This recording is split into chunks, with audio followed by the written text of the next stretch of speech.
નમસ્કાર વિદ્યાર્થી મિત્રો, આજે આપણે ચર્ચા કરવાની છે બીકોમ સેમેસ્ટર 5 વિષયનું નામ છે આંતરરાષ્ટ્રીય અર્થશાસ્ત્ર, જેમાં આજે આપણે વાત કરવાની છે આંતરરાષ્ટ્રીય વેપારના લાભ. અગાઉ આપણે આંતરરાષ્ટ્રીય વેપાર એટલે શું, આંતરિક વેપાર એટલે શું અને આંતરરાષ્ટ્રીય વેપારનો અલગથી અભ્યાસ શા માટે કરવામાં આવે છે તેની આપણે ચર્ચા કરી. આજે આપણે ચર્ચા કરવાની છે તે છે આંતરરાષ્ટ્રીય વેપારના લાભ. આંતરરાષ્ટ્રીય વેપારથી કેવા લાભ પ્રાપ્ત થાય છે તેની આપણે વાત કરવાની છે.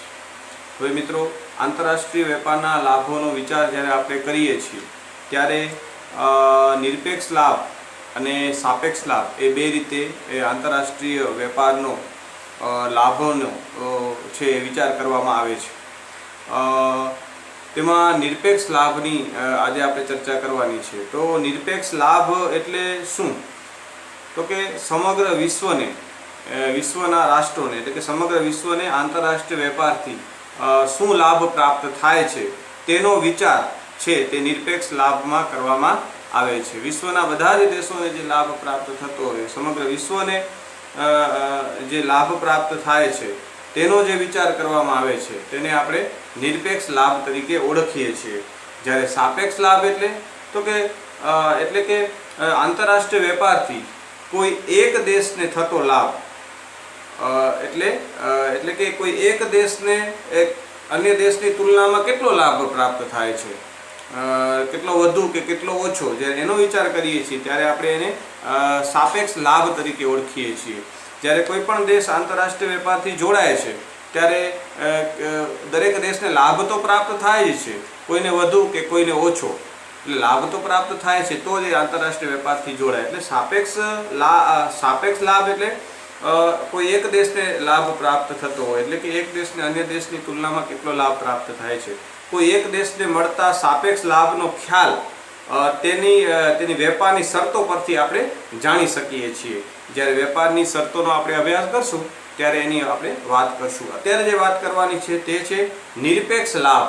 સમગ્ર આંતરરાષ્ટ્રીય વેપાર થવાથી સમગ્ર વિશ્વના જે રાષ્ટ્રો છે, સમગ્ર વિશ્વને કેટલો લાભ પ્રાપ્ત થાય છે આંતરરાષ્ટ્રીય વેપારથી, તો તેની જે વાત છે તે છે એ આંતરરાષ્ટ્રીય વેપારનો નિરપેક્ષ લાભ, તેની આપણે વાત કરવાની છે.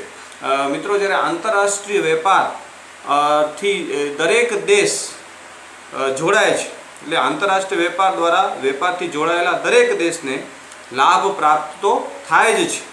આંતરરાષ્ટ્રીય વેપાર દ્વારા તમામ રાષ્ટ્રોની સંપત્તિમાં વધારો થાય છે. આંતરરાષ્ટ્રીય વેપારથી જોડાય એટલે એનાથી વિશ્વના તમામ રાષ્ટ્રોની જે સંપત્તિ છે તેમાં શું થાય છે? વધારો થાય છે. એટલે આ રીતે જે વૈશ્વિક કલ્યાણની વાત છે આંતરરાષ્ટ્રીય વેપાર દ્વારા. તો તેનાથી જે નિરપેક્ષ લાભો કયા કયા પ્રાપ્ત થાય છે તો તેની હવે આપણે વાત કરીએ. આટલા મુદ્દાઓ છે જે આંતરરાષ્ટ્રીય વેપારના લાભ દર્શાવે છે. પહેલું છે, આંતરરાષ્ટ્રીય વેપારથી કુલ ઉત્પાદન વધે છે, ત્યારબાદ રોજગારી વધે છે, ભાવોની સમાનતા સ્થપાય છે, વસ્તુઓ સેવાઓ સસ્તી પ્રાપ્ય બને છે, વસ્તુઓની સમાન વહેંચણી થાય છે, અપ્રાપ્ય વસ્તુઓની જે અપ્રાપ્ય વસ્તુ છે તે પ્રાપ્ય બને છે, દુર્લભ સાધનો પ્રાપ્ય બને છે, વિસ્તૃત બજારોનો લાભ મળે છે, ઇજારાશાહીના જે પરિબળો છે તે નાબૂદ થાય છે, સાધનોની કાર્યક્ષમતા, સાધનોનો કાર્યક્ષમ ઉપયોગ થાય છે, ત્યારબાદ સાધનોના શોષણની શક્યતામાં ઘટાડો થાય છે, ત્યારબાદ છે વસ્તુઓની ગુણવત્તા સુધરે છે, ત્યારબાદ આર્થિક વૃદ્ધિ થાય છે, ટેકનોલોજીની પ્રગતિ થાય છે અને કાર્યક્ષમતા વધે છે. આટલા મુદ્દાઓ છે જે તે આ આંતરરાષ્ટ્રીય વેપારના લાભને દર્શાવે છે. તેની આપણે ઊંડાણપૂર્વક હવે ચર્ચા કરીએ. પહેલું છે તો કે કુલ ઉત્પાદનમાં વધારો થાય છે. આંતરરાષ્ટ્રીય વેપાર થવાથી એ આંતરરાષ્ટ્રીય શ્રમ વિભાજન અને વિશિષ્ટીકરણ છે તે શક્ય બને છે અને જેથી જે દેશ ને જે વસ્તુ ઉત્પાદનમાં તુલનાત્મક લાભ વધુ હોય તે દેશ તે વસ્તુના ઉત્પાદનમાં છે એ વિશિષ્ટીકરણ કરશે અને તેનું ઉત્પાદન છે વધારવાનો પ્રયત્ન કરશે. તો તેનાથી તેની કાર્યક્ષમતા છે એનો પૂર્ણતમ તે ઉપયોગ કરશે અને એનું ઉત્પાદન તે વધારી શકશે.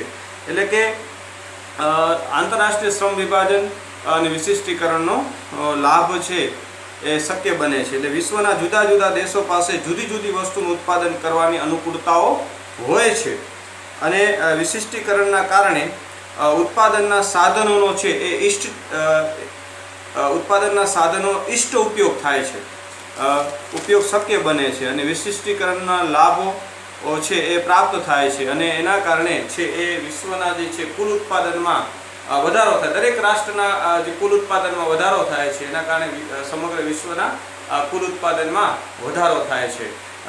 આ જે વધારો થાય છે વિશ્વના દરેક દેશના કુલ ઉત્પાદનમાં અને એનાથી આખા વિશ્વના જે છે કુલ ઉત્પાદનમાં વધારો થાય છે તેની સમજૂતી આપણે એક ઉદાહરણ દ્વારા સમજીએ. અહીં તમે જોઈ શકો છો કે આંતરરાષ્ટ્રીય વેપાર પહેલા બે દેશ છે એ અને બી અને બે વસ્તુ છે ચા અને સણ અને એક દિવસના શ્રમ કાર્ય દ્વારા, એક દિવસના શ્રમ દ્વારા જે છે એ પ્રાપ્ત થતું ઉત્પાદન છે એ ત્યાં દર્શાવવામાં આવ્યું છે. આ સ્થિતિ જે છે તે આંતરરાષ્ટ્રીય વેપાર પહેલાની સ્થિતિ છે. ત્યારે શું થાય છે કે એ દેશ છે એ ચાનું ઉત્પાદન જે એ કેટલા એકમ એક દિવસના શ્રમ દ્વારા તો 30 એકમનું ઉત્પાદન કરી શકે છે અને એક દિવસના શ્રમ દ્વારા જે છે એ શણનું ઉત્પાદન કેટલું કરી શકે છે 20 એકમનું ઉત્પાદન કરી શકે છે. તો આમ જો એ બંનેનું ઉત્પાદન આવી રીતે કરે તો તેને કુલ ઉત્પાદન કેટલું પ્રાપ્ત થાય છે તો કે 50 એકમ ઉત્પાદન થાય છે. 30 જે એકમ છે તે ચાના અને શણના છે 20 એકમ, એટલે એક દિવસના શ્રમ દ્વારા તે આટલું ઉત્પાદન કરી શકે છે. ત્યારબાદ બી દેશ છે એ ચાના 20 એકમ અને શણના 30 એકમ ઉત્પાદન કરે છે એક દિવસના શ્રમ દ્વારા અને એનું કુલ ઉત્પાદન પણ કેટલું થાય છે 50 થાય છે. આમ આપણે માની લીધું છે કે વિશ્વમાં બે દેશ છે એટલે કે વિશ્વનું જે કુલ ઉત્પાદન છે તે કેટલું થાય છે 100 એકમ થાય છે. અહીં આપણે જોઈ શકીએ છીએ કે એ દેશ છે તે એક દિવસના શ્રમ દ્વારા શણ કરતા ચાના ઉત્પાદનમાં વધુ કુશળ છે, એટલે એની કાર્યક્ષમતા છે એ ચામાં વધારે છે શણની તુલનામાં. જ્યારે બી દેશ છે તેની જે કુશળતા છે તે કેમાં છે તો કે શણમાં વધુ છે ચાની તુલનામાં. તો અહીં એવું કરવામાં આવે કે શ્રમ વિભાજન દ્વારા અને વિશિષ્ટીકરણ જેમાં પોતાની જે છે વિશિષ્ટતા છે તે વસ્તુનું ઉત્પાદન તે કરે અને જેમાં એની કાર્યક્ષમતા ઓછી છે તે વસ્તુનું ઉત્પાદન તે બંધ કરે અને ત્યાં જે કામ કરતા જે ઉત્પાદનના સાધનો છે તે જ્યાં તેનું ઉત્પાદન જેમાં તેની ઉત્પાદકતા વધુ છે ત્યાં તે લગાવે તો તેને ઉત્પાદન કેવું મળશે વધુ પ્રાપ્ત થશે. હવે એ દેશની વાત કરીએ તો શણમાં જેટલા સાધનો રોકાયેલા છે, શ્રમ રોકાયેલા છે તેને આપણે ક્યાં રાખી ચાના ઉત્પાદનમાં લગાવે એ દેશ. અને બી દેશ છે એ પોતાના જે ઉત્પાદનના સાધનો ચામાં એની કાર્યક્ષમતા ચામાં ઓછી છે તો ત્યાંથી સાધનો ત્યાં વધુ કાર્યક્ષમતા છે તેમાં છે શણમાં છે તેમાં લગાવે તો તેનું જે ઉત્પાદન છે એ વધુ પ્રાપ્ત થશે. હવે એવી રીતે કરે તો કેવી સ્થિતિ થાય છે તે આપણે જોઈએ. અહીં તે પોતાના જે ઉત્પાદનના સાધનો જે શણમાં હતા એ દેશ છે એ શણમાં જે શ્રમિક કામ કરતા હતા તેને ચામાં લગાડશે. ચાનું ઉત્પાદન પહેલા કેટલું થતું હતું 30 થતું હતું તો એટલો શ્રમ જે છે એક દિવસનો ત્યાં આવશે એટલે કેટલું થશે આનું ઉત્પાદન ડબલ થશે 60 થશે અને આનું ઉત્પાદન બિલકુલ તે બંધ કરશે કારણ કે એને ઉત્પાદનના સાધન એને લગાડી દીધા અને આનું ઉત્પાદન વધુ કર્યું અને પછી એ વસ્તુ અન્યને આપી અને પછી શણ છે એ બી દેશ પાસેથી એ મેળવી લેશે એટલે કુલ ઉત્પાદન એનું કેટલું થયું તો કે અહીંયા 60 એકમ થયું. ત્યારબાદ આ જે દેશ છે બી તે બધા ઉત્પાદનના સાધનો તેને ક્યાં લગાડ્યા એની વધુ કાર્યક્ષમતા કેમાં હતી તો કે શણમાં હતી તો ત્યાં લગાવ્યા તો તેનું ઉત્પાદન પણ ત્યાં કેટલું થઈ ગયું ડબલ થઈ ગયું. જો અહીંયા એક શ્રમિક રોક્યો તો ત્યારે કેટલું ઉત્પાદન મળતું હતું શણમાં રોક્યું હતું ત્યારે એ દેશે શણમાં રોક્યું ત્યારે એને કેટલું મળતું હતું તો કે 20 એકમ ઉત્પાદન મળતું હતું. જ્યારે અહીંયા એને રોક્યા તો કેટલું મળ્યું 30 નું 10 એકમનો વધારો થયો. તો આ પણ એવી રીતે ચામાં રોક્યા હતા જે શ્રમિક તેને ક્યાં રોક્યા? તેને ઉત્પાદનના સાધન શણમાં રોક્યા. તો ત્યાંનું શણનું ઉત્પાદન કેવું થઈ ગયું? વધી ગયું. એટલે એનું ઉત્પાદન કેટલું થયું? કુલ ઉત્પાદન 60 થયું. હવે આ 60 અને આનો બંનેનો સરવાળો કરીએ તો 120 પ્રાપ્ત થાય છે. અહીં તમે જોઈ શકો છો કે શ્રમ વિભાજન અને વિશિષ્ટીકરણ જ્યારે અપનાવ્યું છે ત્યારે બંને દેશના કુલ ઉત્પાદનમાં શું થયો છે? વધારો થયો છે. આ દેશનું જે કુલ ઉત્પાદન એ દેશનું 50 હતું એની જગ્યાએ કેટલું થઈ ગયું? કુલ ઉત્પાદન 60 થઈ ગયું. અને બી દેશનું કુલ ઉત્પાદન કેટલું હતું? જે 50 હતું તે પણ કેટલું થઈ ગયું? 60 થઈ ગયું. 10 એકમનો બંને દેશોમાં શું થયો? વધારો થયો. અને એના કારણે વિશ્વનું જે કુલ ઉત્પાદન 100 હતું તેની જગ્યાએ વિશ્વના કુલ ઉત્પાદનમાં વધારો થઈને કેટલું થયું? 120. એટલે 20 એકમનો વિશ્વના કુલ ઉત્પાદનમાં વધારો થયો. હવે જ્યારે વાત છે હવે એ દેશને શણની જો પ્રાપ્ત જરૂર હશે તો એ જે છે એ બી દેશ પાસેથી મેળવી લેશે અને બદલામાં બી દેશને શું આપશે? ચા આપશે. આમ પરસ્પર એ આદાન પ્રદાન કરશે અને આમ જોઈએ તો વિશ્વના કુલ ઉત્પાદનમાં 20 એકમનો શું થયો? વધારો થયો. એટલે કે આ રીતે આંતરરાષ્ટ્રીય વેપારમાં આંતરરાષ્ટ્રીય શ્રમ વિભાજન અને વિશિષ્ટીકરણ શક્ય બને છે અને એના કારણે છે એ કુલ વિશ્વના રાષ્ટ્રના કુલ ઉત્પાદનમાં વધારો થાય છે.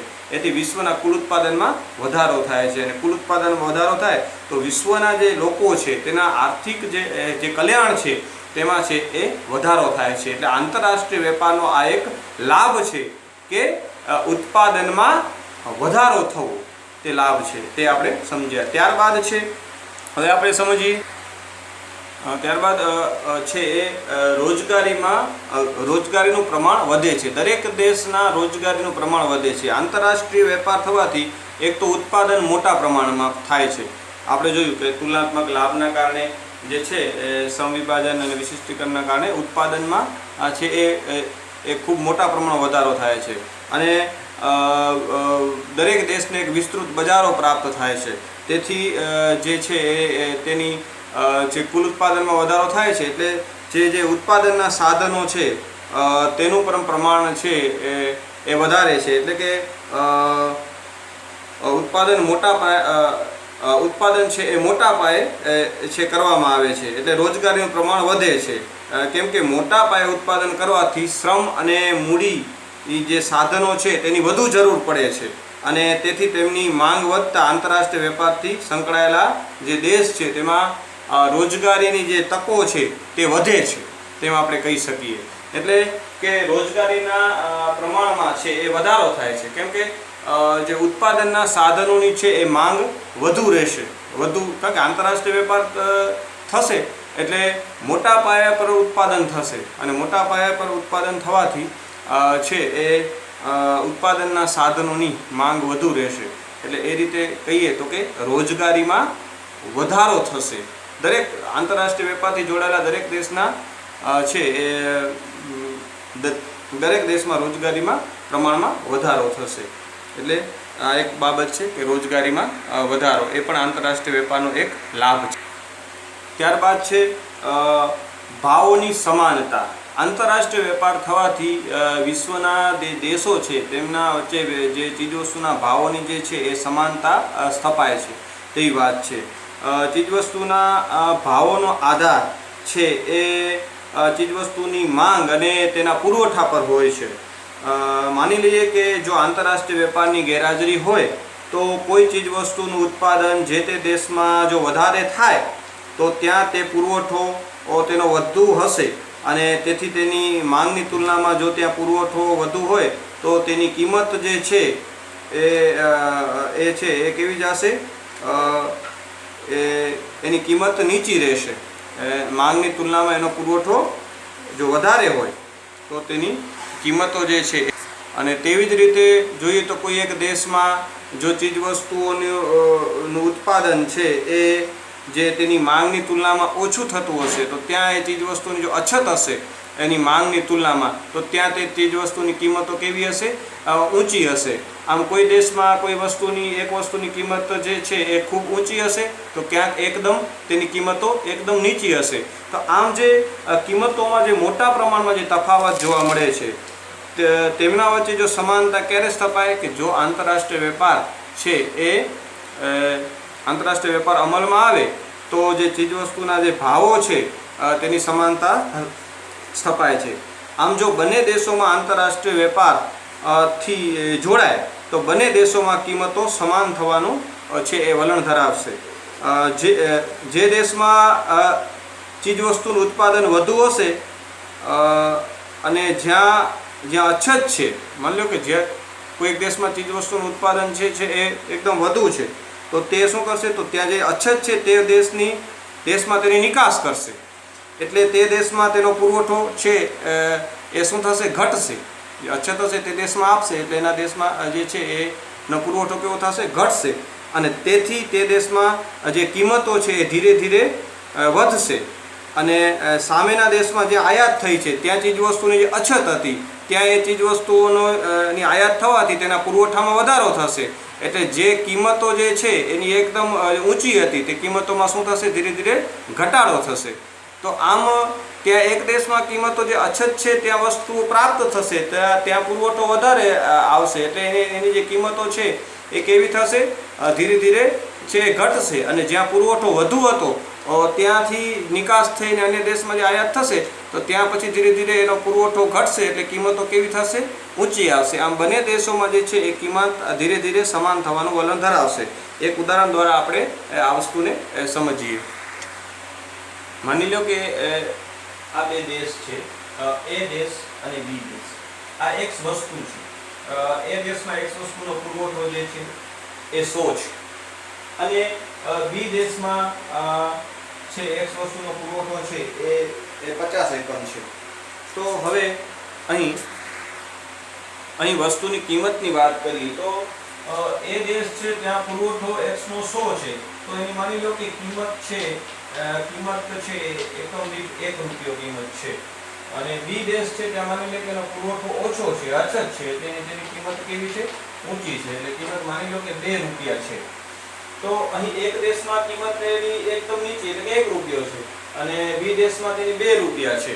તો હવે આ જે અસમાનતા છે કિંમતોમાં જે તફાવત જોવા મળે છે એમાં વચ્ચે સમાનતા કેવી રીતે સ્થપાશે આંતરરાષ્ટ્રીય વેપારથી? માની લો કે હવે બંને દેશો આંતરરાષ્ટ્રીય વેપારથી જોડાય છે તો શું થશે? તો આ એ દેશ છે એ આ દેશને છે એ નિકાસ કરશે. એટલે પુરવઠો માની લો કે અહીંથી 25 એકમનો જે પુરવઠો છે એ આ બાજુ જાય. એટલે અહીંયા શું થયું, એ દેશમાંથી શું થયું, વસ્તુના પુરવઠામાં શું થયો, ઘટાડો થયો. ઘટાડો થયો કે માટે, કેમ કે નિકાસ થઈ. તો સામે દેશમાં શું થઈ, એ વસ્તુની આયાત થઈ. તો કેટલા એકમની આયાત થઈ, તો કે 25 એકમની ત્યાં આયાત થઈ. આયાત થઈ એટલે એના પુરવઠામાં શું થયો, વધારો થયો. 25 અને 50 એટલે કેટલો થયો પુરવઠો એનો, 75 થયો. હવે x નો પુરવઠો કેટલો થયો, 75 એકમનો થયો. જ્યારે આ દેશમાં પણ 100 એકમનો પુરવઠો હતો એ ઘટીને કેટલો થયો, તો કે અહીંયા પણ કેટલો થયો, હવે ઘટીને 75 થયો. તો હવે આ સામેવાળા દેશમાં જે કિંમત કેટલી હતી, 2 રૂપિયા હતી. તો હવે ત્યાં પુરવઠામાં શું થયો, વધારો થયો. એટલે જે ચીજવસ્તુની જે માંગની સામે એનો જે પુરવઠો હતો એ અછત હતી, એ અછત પ્રમાણમાં થોડી શું થઈ, દૂર થઈ એટલે 25 એકમનો જે વધારો થયો એટલે 75 એકમ થયા. એટલે એનો પુરવઠામાં વધારો થયો એટલે કિંમતમાં શું થશે, અહીં ઘટાડો થશે. માની લે કે કિંમત એની ઘટી ગઈ, 50 પૈસા ઘટાડો થયો અને 1 રૂપિયો અને 50 પૈસા ત્યાં કિંમત થઈ. શા માટે કિંમત થઈ, ઘટાડો થયો? કેમ, તો કે અન્ય દેશમાંથી જે પુરવઠો આવ્યો તો એના કારણે કિંમતમાં શું થયો, ઘટાડો થયો.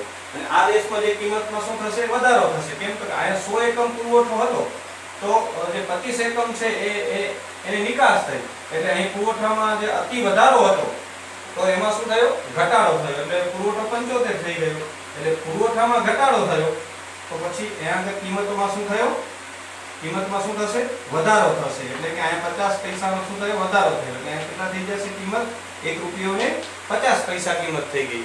હવે તમે જુઓ કે આંતરરાષ્ટ્રીય વેપાર પહેલા કિંમતની સ્થિતિ શું હતી ભાવની, તો કે એક દેશમાં એ વસ્તુની કિંમત 1 રૂપિયો હતી અને બીજા દેશમાં 2 રૂપિયો હતી. તો અહીંયા અસમાનતા હતી.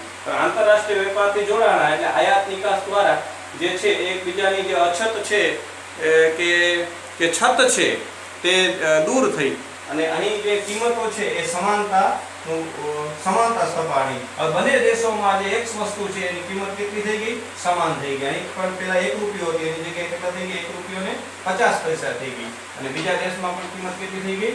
1 રૂપિયો ને 50 પૈસા થઈ ગઈ. બંને દેશોમાં કિંમત છે એ સમાન જોવા મળે છે. એટલે આમ આંતરરાષ્ટ્રીય વેપાર થવાથી વિશ્વના દેશોમાં જે છે એ ચીજવસ્તુના જે ભાવો છે તેમાં જે છે એ ભાવોમાં સમાનતા સ્થપાય છે. એટલે ભાવો સમાન થવાનું વલણ ધરાવે છે. આવી રીતે ભાવો જે છે એ સમાન થાય છે દરેક ચીજવસ્તુના. તો આંતરરાષ્ટ્રીય વેપારનો આ એક શું છે? એક લાભ છે એમ આપણે કહી શકીએ. ત્યારબાદ જોઈએ વસ્તુ સેવાઓ સસ્તી કિંમતે પ્રાપ્ય બને છે. આંતરરાષ્ટ્રીય વેપાર થવાથી દરેક દેશ જે વસ્તુનું તુલનાત્મક ખર્ચ ઓછું હોય તે વસ્તુ કે સેવાનું ઉત્પાદન તે વધારે કરે છે. તેથી વસ્તુ અને સેવાનું ઉત્પાદન ખર્ચ જે છે એમાં જે છે ઘટાડો આવે છે. અને તેથી તેની જે વેચાણ કિંમત છે તેમાં પણ શું થાય છે? ઘટાડો થાય છે. એટલે તેથી ગ્રાહકો માટે ચીજવસ્તુઓ જે છે એ સસ્તી ઉપલબ્ધ બને છે. એટલે આપણે જોયું કે બંને દેશ અહીં જેમાં તેની કાર્યક્ષમતા વધારે હશે તે વસ્તુનું તે ઉત્પાદન શું કરશે? વધારવાનો પ્રયત્ન કરશે. એટલે વિશ્વના દરેક દેશોમાં આ રીતે સાધનોનો છે એ કાર્યક્ષમ ઉપયોગ થાય છે. એટલે ઓછા ખર્ચે જે એ છે વધુ ઉત્પાદન પ્રાપ્ત થાય છે. એટલે ઉત્પાદન ખર્ચ ઘટે છે. અને ઉત્પાદન ખર્ચ ઘટવાથી એની જે ચીજવસ્તુની વેચાણની જે કિંમતો છે તેમાં ઘટાડો થાય છે. એટલે ગ્રાહકોને જે છે એ સસ્તી વસ્તુઓ જે છે એ પ્રાપ્ત થાય છે. વસ્તુ કે સેવાઓની કિંમત વસ્તુ કે સેવા સસ્તી કિંમતે પ્રાપ્ય બને છે તેમ આપણે કહી શકીએ. એટલે કે આ એક એનો ફાયદો છે કે કિંમતમાં ઘટાડો થાય છે. ત્યારબાદ છે વસ્તુઓની સમાન વહેંચણી. આંતરરાષ્ટ્રીય વેપાર દ્વારા વિશ્વના દેશોમાં વસ્તુઓની સમાન વહેંચણી થાય છે. આપણે વિશ્વના દેશો સમક્ષ નજર રાખીએ તો આપણને ખ્યાલ આવશે કે સમગ્ર વિશ્વમાં જે છે ઉત્પાદનના સાધનો છે તેની અસમાન રીતે વહેંચણી થયેલી આપણને જોવા મળે છે. એટલે કે દરેક દેશ દરેક ચીજવસ્તુના ઉત્પાદનમાં કુશળતા ધરાવતો નથી. એટલે કે કોઈ એક દેશ તમામ વસ્તુનું ઉત્પાદન કરી શકતો નથી. જુદા જુદા દેશ પાસે જુદી જુદી વસ્તુઓની જે ઉત્પાદન કરવાની જે છે આવડત છે, અનુકૂળતાઓ છે એ આપણને જુદી આપણને જોવા મળે છે. તો માની લો કે આંતરરાષ્ટ્રીય વેપાર જો ન હોય તો દરેક દેશની છે એ બધી જ વસ્તુઓ માટેની એની જરૂરિયાતો છે એ દેશ પૂરી ન કરી શકે. અમુક વસ્તુઓ વગર એને ચલાવી લેવું પડે. જો આંતરરાષ્ટ્રીય વેપાર શક્ય બને તો વિશ્વના દરેક દેશોમાં જે છે એ વસ્તુઓની સમાન વહેંચણી થાય. કોઈ દેશમાં માની લો કે છે એ ઘઉંનું ઉત્પાદન છે તે વધારે થાય છે, તો કોઈ દેશમાં ચાનું ઉત્પાદન વધારે થાય છે, તો કોઈ દેશમાં કોઈ અન્ય વસ્તુનું ઉત્પાદન થાય છે. માની લો કે ઘઉંનું ઉત્પાદન કોઈ દેશમાં વધુ વિપુલ પ્રમાણમાં થાય છે, તો તે દેશ જો આંતરરાષ્ટ્રીય વેપારથી જોડાય તો અન્ય દેશને ઘઉં આપી અને બદલામાં અન્ય દેશ પાસેથી એ ચા મેળવશે. તો માની લો કે ચાનું ઉત્પાદન થતું જ નથી એના દેશમાં, માત્ર ઘઉંનું થાય છે. તો જો એ આંતરરાષ્ટ્રીય વેપારથી નહીં જોડાય તો માત્ર એને ઘઉંથી ચલાવી લેવું પડશે. જો આંતરરાષ્ટ્રીય વેપાર થશે તો આ રીતે એક દેશને ઘઉં આપશે તો બદલામાં ચા મેળવશે, તો અન્ય દેશ યંત્ર આપી અને બદલામાં ચા મેળવશે અથવા તો ઘઉં મેળવશે.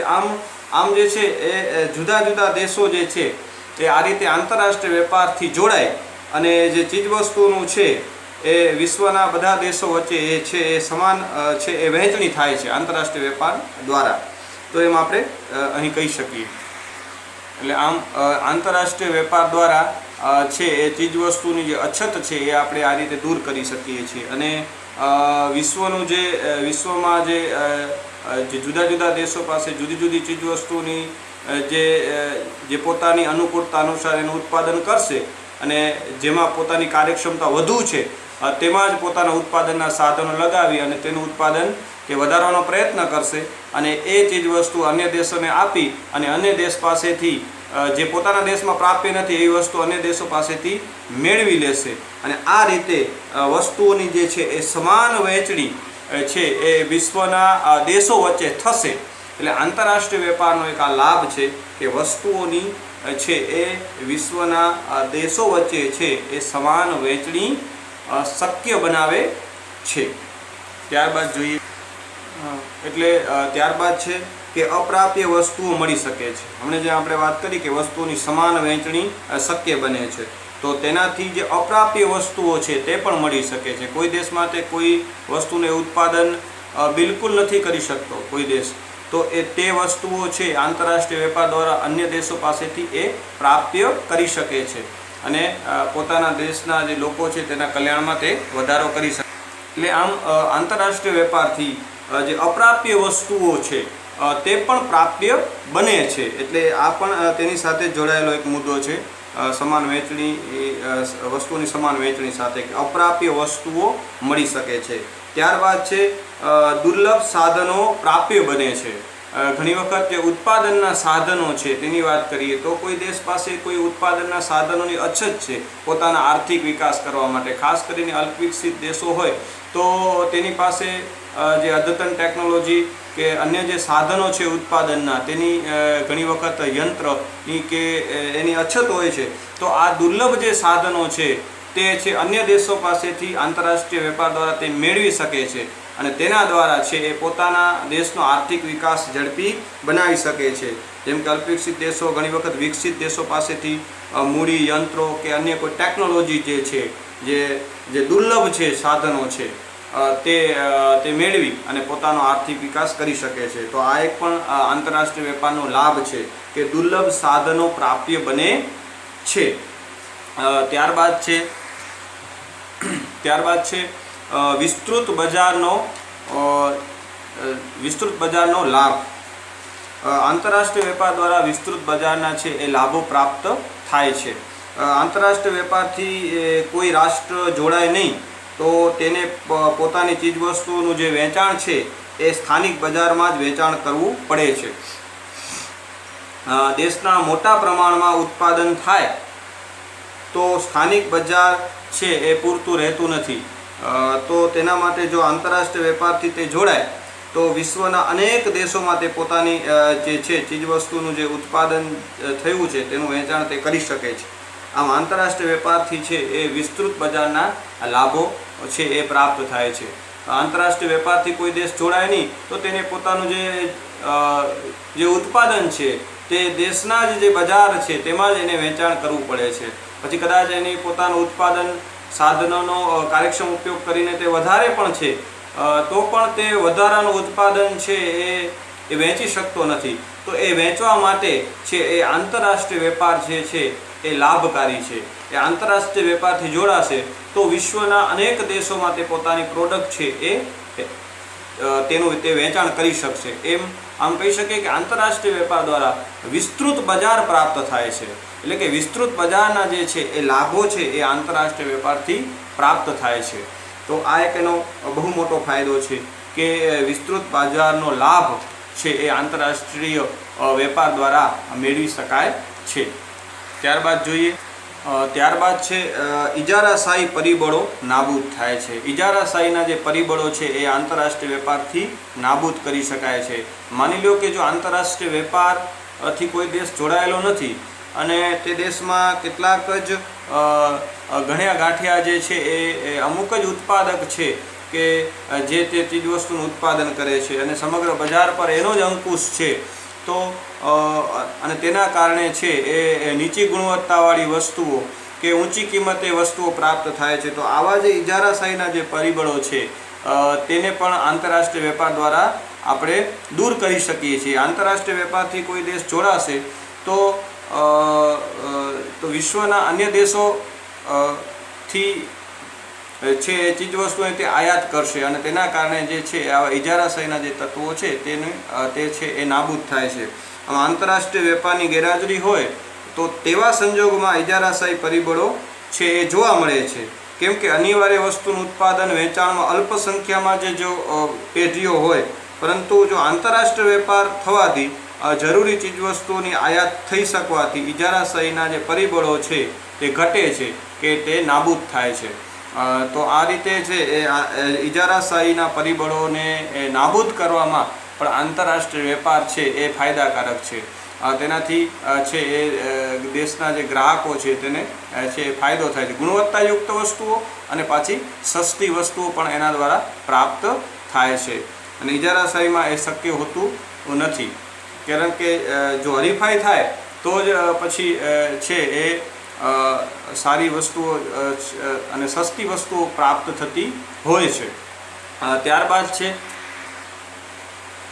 છે સાધનોનો કાર્યક્ષમ ઉપયોગ છે એ શક્ય બને છે આંતરરાષ્ટ્રીય વેપાર દ્વારા. આંતરરાષ્ટ્રીય વેપારમાં જોડાયેલા દેશો જે વસ્તુ ઓછા તુલનાત્મક ખર્ચે ઉત્પાદન કરી શકાય તેવી વસ્તુઓનું મોટા પ્રમાણમાં તે ઉત્પાદન કરે છે. તેથી ઉત્પાદન સાધનોનો કાર્યક્ષમ અને કરકસરયુક્ત ઉપયોગ થાય છે. સાધનોનો દુર્વ્યય અટકે છે અને આંતરરાષ્ટ્રીય વેપારને પરિણામે ઉત્પાદન ક્ષેત્રે હરીફાઈ સર્જવાથી પણ સાધનોનો કાર્યક્ષમ ઉપયોગ શક્ય છે એ બને છે. આપણે પહેલાં અગાઉ વાત કરી કે દરેક દેશ પોતાની જે કાર્યક્ષમતા પોતાની જે વસ્તુમાં વિશિષ્ટતા છે તેમાં જ પોતાના ઉત્પાદનના સાધનો લગાડશે. જેમાં પોતાની કાર્યક્ષમતા નીચી છે, ઓછી છે, તેમાં સાધનો તે રોકશે નહીં. એટલે શું થશે કે જ્યાં કાર્યક્ષમતા વધુ છે ત્યાં જ તે સાધનો રોકશે. એટલે સાધનો છે એનો કાર્યક્ષમ ઉપયોગ થશે. અને બીજું કે આંતરરાષ્ટ્રીય વેપાર થવાથી દેશમાં જે ઉત્પાદકો છે તેને સીધી જ વિદેશી હરીફાઈ સામે ઉતરવું પડશે. એટલે વિદેશોમાંથી જે વસ્તુઓ આવે છે તેની આયાતો થાય છે તો તેને સામે વૈશ્વિક બજાર સામે જો ટકવું હશે તો છે એ પોતાની કાર્યક્ષમતામાં છે એ સુધારો પણ કરવો પડશે. ઓછા ખર્ચે વધુ સારી ગુણવત્તાવાળી વસ્તુઓ છે એનું ઉત્પાદન કરવાની એના પર ફરજ પડશે. અને એના કારણે છે એ સાધનોનો છે કાર્યક્ષમ ઉપયોગ આ રીતે પણ થઈ શકશે. એટલે આંતરરાષ્ટ્રીય વેપાર થવાથી સાધનોનો છે એ કાર્યક્ષમ ઉપયોગ છે એ શક્ય બને છે. આ એક એનો લાભ છે. ત્યારબાદ છે સાધનોના શોષણની શક્યતા ઘટે છે. આંતરરાષ્ટ્રીય વેપાર જો મુક્ત હોય તો વિશ્વમાં આર્થિક ક્ષેત્રે હરીફાઈને પ્રોત્સાહન મળે છે અને ઉત્પાદનના સાધનોના શોષણની શક્યતા છે એ ઘટે છે. અને તેમને સીમાંત ઉત્પાદકતા મુજબ વળતર મળે છે. ઉત્પાદનના સાધનોને સીમાંત ઉત્પાદકતા મુજબ છે એ વળતર મળે છે. કેમ કે જો તેમને સીમાંત ઉત્પાદકતા મુજબ વળતર ન મળે તો તેઓ અન્ય વ્યવસાયમાં કે અન્ય દેશમાં તે જઈ શકે છે. એટલે આંતરરાષ્ટ્રીય વેપાર મુક્તપણે થતો હોય, આંતરરાષ્ટ્રીય વેપાર હોય તો તે સાધનો જે છે એ શોષણની શક્યતા ઘટે છે. તેના માટે સમગ્ર વિશ્વમાં છે માંથી એક આખા દેશનું જે અર્થતંત્ર છે વિશ્વ સામે આખું હરીફાઈમાં ઉતરે છે. અને તેથી જો એને સાધનોને સીમાંત ઉત્પાદકતા મુજબ વળતર ન મળે તો તે વ્યવસાય માટે અન્ય દેશમાં ચાલ્યો જશે. એટલે આ રીતે સાધનોની છે શોષણની શું થાય છે, શોષણમાં ઘટાડો થાય છે. તો આ એક એનો ફાયદો છે. સાધનોના શોષણની શક્યતા છે એ ઘટે છે આંતરરાષ્ટ્રીય વેપાર દ્વારા.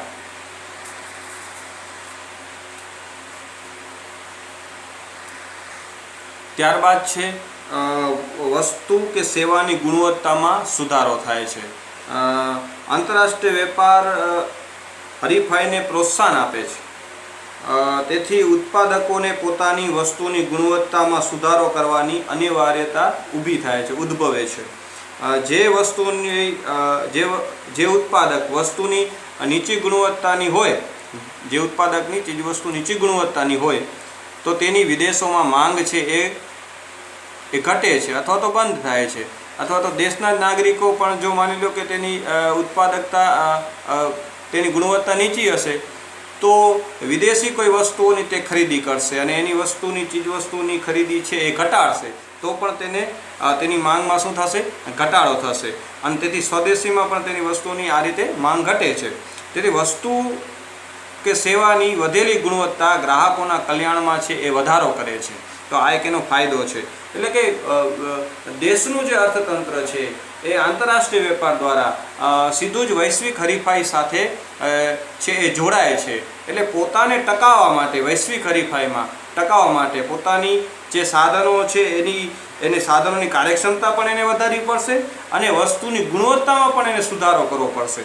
જો તે નહીં કરે તો એ વૈશ્વિક હરીફાઈ સામે ટકી શકશે નહીં. તો આ એનો ફાયદો છે કે ઉત્પાદકે છે એ પોતાની ગુણવત્તા અને કાર્યક્ષમતામાં જે છે એ સુધારો કરવાની એને ફરજ પડે છે. તે આંતરરાષ્ટ્રીય વેપારનો એક ફાયદો છે. તે આંતરરાષ્ટ્રીય વેપારથી એક આ લાભ પ્રાપ્ત થાય છે અને તેનાથી શું થાય છે તો કે ગ્રાહકોના કલ્યાણમાં વધારો થાય છે. તે એક એનો ફાયદો છે. ત્યારબાદ છે આર્થિક વૃદ્ધિ થાય છે કે આર્થિક વિકાસ થાય છે તેમ પણ કહી શકીએ. એટલે કે આર્થિક વૃદ્ધિ થાય છે. તો આંતરરાષ્ટ્રીય વેપારમાં જોડાયેલા દરેક પેઢી, ઉદ્યોગ કે દેશ ઉત્પાદન ખર્ચ ઘટાડવાનો પ્રયાસ કરે છે કે ઓછા ખર્ચે વધુ ઉત્પાદન કેવી રીતે થાય. તેને પરિણામે છે એ તેમનો નફામાં શું થાય છે, વધારો થાય છે. જેનું પુનઃ મૂડીરોકાણ કરવાથી આર્થિક વૃદ્ધિ થાય છે. તેના દ્વારા જેને નફાનો વધારો થાય તો ફરી પાછું એ શું કરશે, એનું પુનઃ રોકાણ કરશે અને એના કારણે ફરી પાછું ઉત્પાદનમાં છે વૃદ્ધિ થશે. તો આ રીતે એને આપણે આર્થિક વૃદ્ધિ તરીકે ઓળખીએ છીએ કે ઉત્પાદનમાં વધારો થશે. આપણે પહેલાં જ કીધું કે આંતરરાષ્ટ્રીય વેપાર થવાથી કુલ ઉત્પાદન વધે છે, રોજગારી વધે છે. તો આ જે વધારો થાય, સાધનોની કાર્યક્ષમતામાં સુધારો થાય છે. એટલે કે એના કારણે ઓછા ખર્ચે વધુ ઉત્પાદન પ્રાપ્ત થાય છે. તે શું દર્શાવે છે, આર્થિક વૃદ્ધિ દર્શાવે છે. એટલે આંતરરાષ્ટ્રીય વેપારથી જોડાવાથી દરેક દેશ છે એ પોતાની આર્થિક વૃદ્ધિમાં છે એ વધારો કરી શકે છે કે આર્થિક વૃદ્ધિ શક્ય બને છે. અને એ આર્થિક વૃદ્ધિ દ્વારા છે એ આર્થિક વૃદ્ધિ છે એ વિકાસમાં પણ પરિણમે છે અને તેના કારણે જે આપણે કહીએ છીએ આર્થિક વિકાસ છે એ શક્ય બને છે. આર્થિક વૃદ્ધિ દ્વારા જો કુલ ઉત્પાદનમાં વધે, એની ઉત્પાદનના સાધનોની કાર્યક્ષમતા વધે અને ઉત્પાદનમાં વધારો થાય, ગુણવત્તાયુક્ત ઉત્પાદન વધે તો એની જો લોકો વચ્ચે જો વહેંચણી થાય તો લોકો જ્યારે એનો વપરાશ કરે છે ત્યારે એના સંતોષમાં છે એ વધારો થાય છે. એની જરૂરિયાતો પૂરી થાય છે મોટા ભાગના લોકોની. તો એના કારણે છે એ આર્થિક વિકાસ છે એ પણ શક્ય બને છે. એટલે આ રીતે આર્થિક વૃદ્ધિ થાય છે આંતરરાષ્ટ્રીય વેપારથી. આ એક એનો લાભ છે. ત્યારબાદ છે એ છે ટેકનોલોજીકલ પ્રગતિ થાય છે. આંતરરાષ્ટ્રીય વેપાર હરીફાઈનું સર્જન કરે છે. તેથી જ્ઞાન, વિજ્ઞાન, સંશોધન અને ટેકનોલોજી વગેરેની ક્ષિતિજો છે એ વિસ્તારવાના ખાસ પ્રયાસો કરવા પડે છે. જો આ ક્ષેત્રે યોગ્ય ખેડાણ ન થાય તો આંતરરાષ્ટ્રીય હરીફાઈમાં પીછેહટ કરવી પડે. એટલે દરેક દેશે એક પ્રકારની એક ફરજ પડે છે વૈશ્વિક હરીફાઈ સામે ટકવા માટે. એટલે સતત જે કોઈ દેશ આંતરરાષ્ટ્રીય વેપારથી જોડાય છે ત્યારે એ દેશના જે ઉત્પાદકો છે, ઉદ્યોગ સાહસિકો છે, તેને વૈશ્વિક હરીફાઈ સામે ટકવા માટે સતત કંઈક ને કંઈક નવા સંશોધનો કરવા પડે છે. એટલે એ સતત નવું કંઈક સંશોધન કરે છે અને એના કારણે છે એ ટેકનોલોજીકલ પ્રગતિ શક્ય બને છે. જો તેમ ન કરે તો શું થાય, તો તે દેશના ઉત્પાદકો, તે દેશ છે એ વૈશ્વિક હરીફાઈ સામે એ ટકી શકશે નહીં. એ પોતાની જે ચીજવસ્તુનું જે ઉત્પાદન છે તેનું છે એ વેચાણ કરી શકશે નહીં અને એના માટે જ એને સતત નવા સંશોધનો કરવા પડે છે. એટલે કે વિજ્ઞાન અને ટેકનોલોજીને છે એ પ્રોત્સાહન આપવું પડે છે અને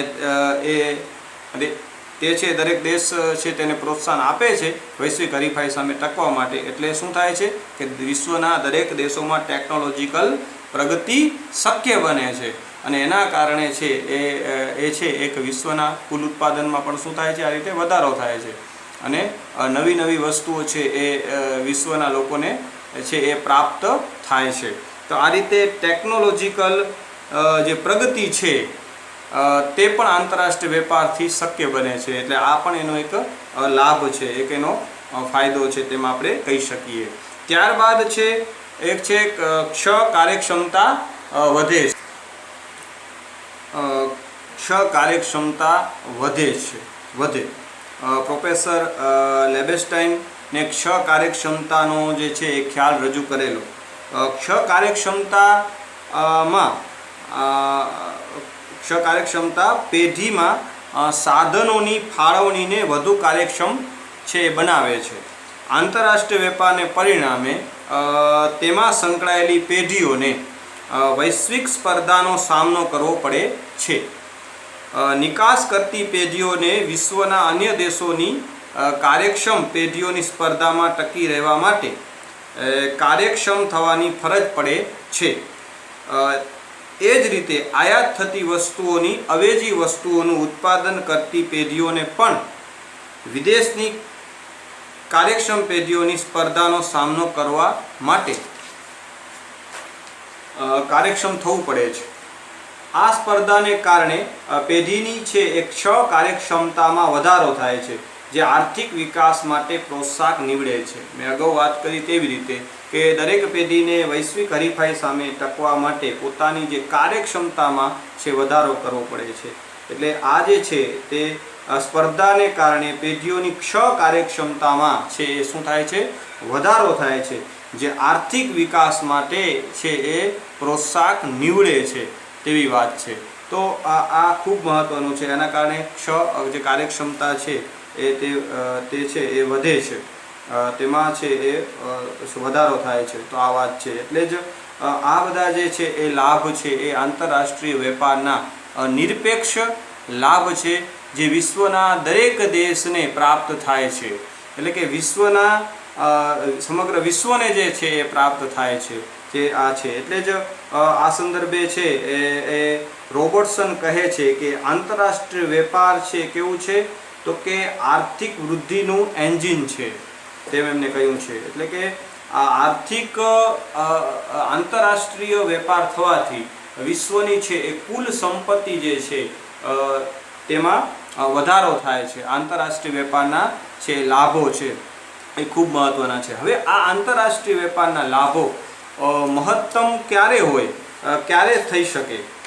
લાભો તો આટલા પ્રાપ્ત છે, પણ આ લાભોને મહત્તમ કઈ પરિસ્થિતિમાં કરી શકાય?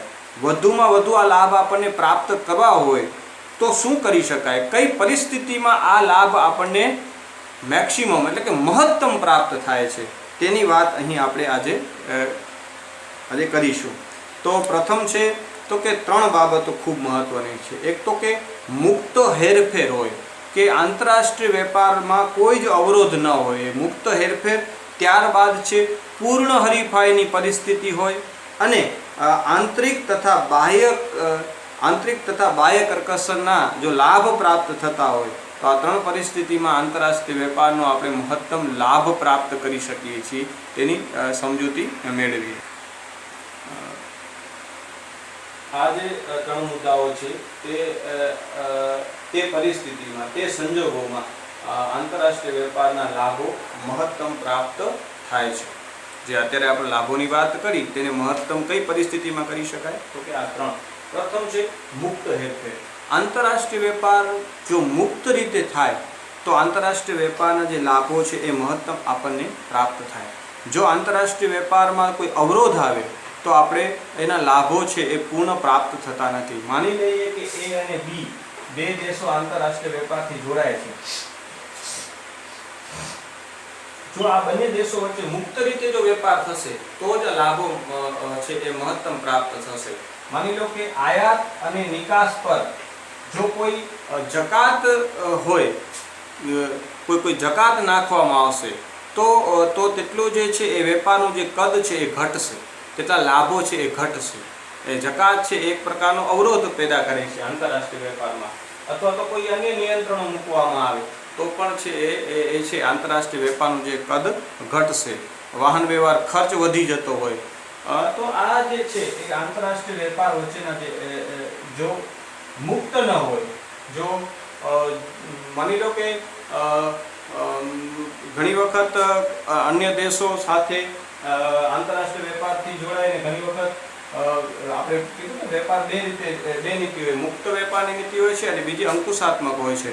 તો માની લો કે અંકુશાત્મક વેપારની નીતિ, સંરક્ષણ વેપારની નીતિ અપનાવવામાં આવે તો આંતરરાષ્ટ્રીય વેપારના લાભો છે એ મહત્તમ આપણને પ્રાપ્ત થતા નથી. જો આંતરરાષ્ટ્રીય વેપારના મહત્તમ લાભો પ્રાપ્ત કરવા હોય તો બંને દેશો વચ્ચે ચીજવસ્તુઓની મુક્ત રીતે હેરફેર થાય તે જરૂરી છે. તેના વચ્ચે કોઈ પણ પ્રકારનો અવરોધ આવવો જોઈએ નહીં. જે આપણે એક અવરોધની વાત કરી કે જકાત છે, તેવી રીતે અનેક અવરોધો આંતરરાષ્ટ્રીય વેપાર વચ્ચે હોય છે. તો જો મુક્ત વેપાર હશે, મુક્ત હેરફેર હશે, તો આંતરરાષ્ટ્રીય વેપારના જે લાભો છે તેને આપણે વધારી શકીએ છીએ, તેના લાભ આપણને વધુ પ્રાપ્ત થઈ શકે છે. એક બાબત મહત્તમ એટલે કે મુક્ત હેરફેર. ત્યારબાદ છે પૂર્ણ હરીફાઈની સ્થિતિ. જો પૂર્ણ હરીફાઈની સ્થિતિ હશે તો જ આંતરરાષ્ટ્રીય વેપારના લાભો મહત્તમ આપણને પ્રાપ્ત થશે. જેમ રિકાર્ડોએ કીધું કે હરીફાઈ હોય તો જ આંતરરાષ્ટ્રીય વેપારના જે લાભો છે એ મહત્તમ પ્રાપ્ત થાય છે. સંપૂર્ણ હરીફાઈમાં છે એ ઉત્પાદન ઇષ્ટ ઉત્પાદન શક્ય બને છે. ઓછું ખર્ચ, ઉત્પાદન ઓછું ખર્ચ આવે છે. વાજબી કિંમત હોવાથી ગ્રાહકોને છે એ અધિક સંતોષ મળે છે. જો બજારમાં અપૂર્ણ હરીફાઈ હોય, માની લો કે ઇજારાવાળું બજાર હોય, તો નફાકારક વેપારનું પ્રમાણ ઘટશે અને પરિણામે ગ્રાહકનું જે છે આર્થિક કલ્યાણમાં શું થશે? ઘટાડો થશે. એટલે પૂર્ણ હરીફાઈ હશે તો જ જે ઉત્પાદનના સાધનો છે એ પૂર્ણ રીતે કેવા હશે? ગતિશીલ હશે. અને તો જ છે એ ઉત્પાદન છે એ ઓછા ખર્ચે આપણને વધુ ઉત્પાદન છે એ પ્રાપ્ત થઈ શકશે. જો પૂર્ણ હરીફાઈની સ્થિતિ નહીં હોય, અપૂર્ણ હરીફાઈ હશે, ઇજારાવાળું બજાર હશે કે તો છે એ બજારની છે એ પૂર્ણતા નહીં હોય, તો તેના કારણે આપણને આંતરરાષ્ટ્રીય વેપારના છે એ મહત્તમ લાભ છે એ પ્રાપ્ત થઈ શકશે નહીં. પૂર્ણ હરીફાઈવાળું બજારમાં શું હશે કે ઉત્પાદનના જે સાધનો છે એની કાર્યક્ષમતા છે એનો આપણે પૂર્ણ ઉપયોગ કરી શકીશું. અને બીજું કે સાધનો કેવા હશે? પૂર્ણ રીતે એ પણ કેવા હશે? ગતિશીલ હશે. જેનો છે એના કારણે આપણે જે છે ઉત્પાદન ઇષ્ટતમ ઉત્પાદન છે તે છે આપણે તે આપણને પ્રાપ્ત થશે. તો પૂર્ણ હરીફાઈ હશે તો જ આપણે બજાર આંતરરાષ્ટ્રીય વેપારના લાભો છે એ મહત્તમ પ્રાપ્ત કરી શકીશું. આમ આપણે કહી શકીએ કે પૂર્ણ હરીફાઈ હોય તો આંતરરાષ્ટ્રીય જે વેપાર છે તેના મહત્તમ લાભ આપણને પ્રાપ્ત થાય.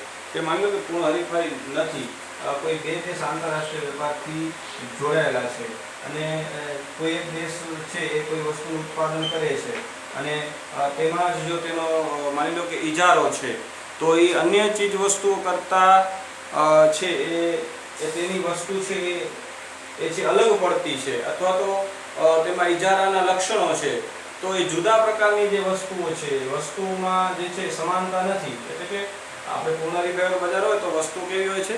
તમામ વસ્તુ એકસરખી સમાનતા ધરાવતી હોય છે. તો અહીં જે હોય છે તો જે પોતાનો જે ઇજારો છે તેના કારણે છે ઇજારાના કારણે તે જે ચીજ વસ્તુનું ઉત્પાદન કરે છે તેના પર તેનો થોડોક છે તેનો અંકુશ હશે અને તેટલા પ્રમાણમાં આંતરરાષ્ટ્રીય વેપારના જે લાભો છે કેવા થઈ જશે? મર્યાદિત થઈ જશે. માની લો કે આ દેશને 5 રૂપિયાની જગ્યાએ માની લો કે 10 રૂપિયામાં તે વસ્તુ આપે છે, તો આને જે 5 રૂપિયાનો જે વધારાનો જે લાભ પ્રાપ્ત થવાનો હતો તે લાભ છે કેવો થઈ જશે? ઘટી જશે. એટલે આમ પણ કહી શકીએ કે આંતરરાષ્ટ્રીય વેપારમાં જો ઇજારાનું જો પરિબળ હોય કે પૂર્ણ હરીફાઈ ન હોય તો આંતરરાષ્ટ્રીય વેપારના જે લાભ છે તેમાં છે ઘટાડો થશે. બે દેશો જો આંતરરાષ્ટ્રીય વેપારથી જોડાય છે અને એક દેશને છે વસ્તુનું ઉત્પાદનમાં છે એ દુર્લભ વસ્તુ છે અને માની લો કે એનો જ ઇજારો છે, તો એટલા પ્રમાણમાં એનું તે કિંમત પર છે એ થોડુંક વર્ચસ્વ હશે, તો અન્ય દેશને એનો લાભ કેવો મળશે? થોડા પ્રમાણમાં ઓછો લાભ મળશે. અને જો માની લો કે તે વસ્તુ અન્ય દેશ પાસેથી પણ પ્રાપ્ય થઈ શકે તેમ છે, એના પાસે જ નહીં, તો જો એનો લાભ હશે તે કેવો હશે? અન્ય દેશને લાભ કેવો મળશે? તો તે લાભ વધુ મળી શકશે. એટલે આંતરરાષ્ટ્રીય વેપારમાં જો પૂર્ણ હરીફાઈ હશે તો એ લાભ છે એ મહત્તમ પ્રાપ્ત થશે. જો જેટલી હરીફાઈ અપૂર્ણ હશે કે જેટલો ઇજારો હશે એટલા લાભ છે એમાં શું થશે? ઘટાડો થશે, લાભ ઓછો પ્રાપ્ત થશે, તેમ આપણે કહી શકીએ. એટલે આમ પૂર્ણ હરીફાઈનો આમ જુદી જુદી રીતે પણ આપણે આ રીતે વિચાર કરી શકીએ. તો પૂર્ણ હરીફાઈ વાળું બજાર હશે તો આંતરરાષ્ટ્રીય વેપારના છે એ લાભ છે એ છે એ મહત્તમ પ્રાપ્ત થાય છે। ત્યારબાદ છે આંતરિક અને બાહ્ય કરકસરો। જો આંતરિક અને બાહ્ય કરકસરો કોઈ દેશના જે કોઈ પેઢી છે તેને વધુ જો લાભ પ્રાપ્ત થાય આંતરિક અને બાહ્ય કરકસરના, તો તેનો જે ઉત્પાદન ખર્ચ છે તે ઓછું આવશે અને એ રીતે એને જે આંતરરાષ્ટ્રીય વેપારના છે લાભ એ મહત્તમ પ્રાપ્ત થશે। આંતરિક વેપાર આંતરિક કરકસરના લાભ અને બાહ્ય કરકસરના લાભો એ તમે છે એફવાયમાં જે આપણે અભ્યાસ કર્યો હતો તેમાં તમે એનો ખ્યાલ હશે તમને। તો આંતરિક અને બાહ્ય કરકસર, આંતરિક કરકસર એટલે કે ઉત્પાદન જ્યારે મોટા પાયા પર ઉત્પાદન મોટા પાયા પર જો કરવાનું હોય એટલે કે પેઢી જ્યારે મોટા કદની હોય છે, મોટા પાયા પર ઉત્પાદન કરે છે ત્યારે તેને કેટલાક આંતરિક કરકસરના જે લાભો પ્રાપ્ત થાય છે। હવે મોટા પાયા પર ઉત્પાદન કરવાનું હોય તો કાચો માલ છે એ મોટા પ્રમાણમાં તેને જોઈએ, તો કાચો માલ કેવો એને પ્રાપ્ત થાય? ઓછી કિંમતે પ્રાપ્ત થાય। એવી રીતે એને ઘણા નાણાકીય પણ લાભો પ્રાપ્ત થાય। પેઢી જો મોટા કદની હોય તો એને સરળતાથી ધિરાણ પ્રાપ્ત થાય છે। તો આવા બધા અનેક જે છે લાભો છે એ છે એને પ્રાપ્ત થાય છે। કોઈ એક યંત્ર વસાવે તો તે પણ તેનો કાર્યક્ષમ પૂર્ણ તેનો માની ઉપયોગ કરી શકે છે। કોઈ એક યંત્ર છે તો માની લો કે એક દિવસના છે એ 100 એકમનું ઉત્પાદન કરે છે, તો મોટા માની લો હજારો એકમનું ઉત્પાદન કરે છે એમ આપણે માની લઈએ, તો 1000નું એક ઉત્પાદન કરે છે તો એ મોટા કદની જે પેઢી હશે તો એ સાધનોનો પણ શું કરશે? એ કાર્યક્ષમ ઉપયોગ કરી શકશે। એ હજારે એકમોનો પૂર્ણતમ એ ઉપયોગ કરી શકશે। નાના કદની પેઢી હશે, માની લો કે આપણે ફોર એક્ઝામ્પલ કે એ 500 એકમનું ઉત્પાદન કરે તો બાકીની કાર્યક્ષમતા કેવી રહે છે?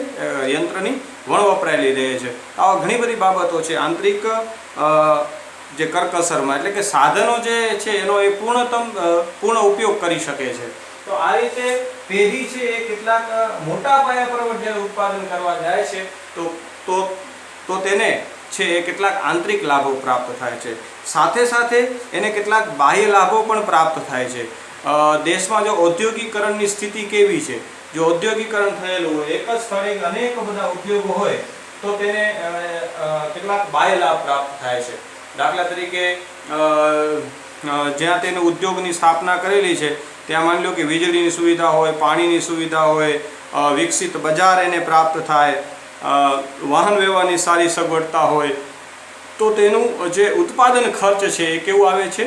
ઓછું આવે છે। જે બાહ્ય લાભો છે એને પ્રાપ્ત થાય છે તો એ બાહ્ય લાભથી પણ એના ઉત્પાદન, આમ પેઢીને આંતરિક લાભ અને બાહ્ય કરકસરના લાભ, અન્ય ઉદ્યોગોના વિકાસ થવાથી પણ એને કેટલાક શું થાય છે?